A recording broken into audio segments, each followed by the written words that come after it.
What's up, my G's? Welcome to another episode of Ibby Bibby Reviews. Today we will be reviewing taro hot flavoured fish snacks, which I picked up from the Chinese shop because it was pretty cool, Chinese. Anyway, packaging says they're protein from fish, which I would hope comes from fish. They're grilled, not fried. Oh my God, I don't know if you can see. I'll assume you can see anyway. They're from sea fish and they're tasty and a smart choice. So without further ado, we should probably try them. Okay, I got opened it.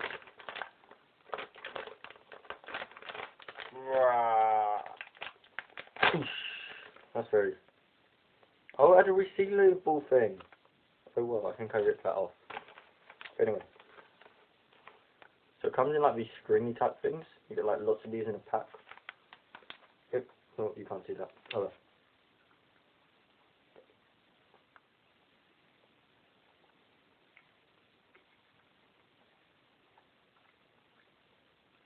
What does it taste like? Well, it tastes a bit like generic fish flavour, or just like generic white fish, some chili powder on. Texture, a bit like hay bales, from like hay of a horse. And it's a bit chewy. Actually, it's quite chewy. I like a plastic wire, which is also sort of chewy.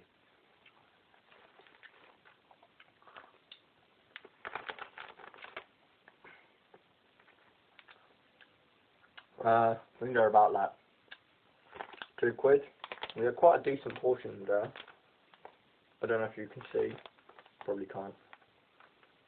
But I'd say it's a solid choice of snack from the Chinese shop. Cat, move.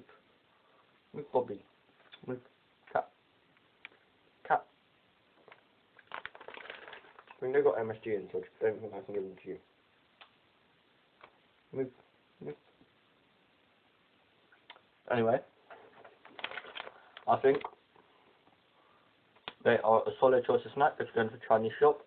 Admittedly, like the mochi might be a bit better for the same price, or get like a couple of packs of Pocky. Anyway, I think that was a solid review for today. Oh, actually, I just got a hint of lemongrass. Let's look at the ingredients. Fish meat. It's got lizard fish in it. Not lizard fishes. Might be good actually. MSG. Anti-caking agent. Well, you bothered, I can't... Okay. Overall, I'd say that was a pretty solid review. So I'll see you next time for the next Ibby Bibby review. Peace out.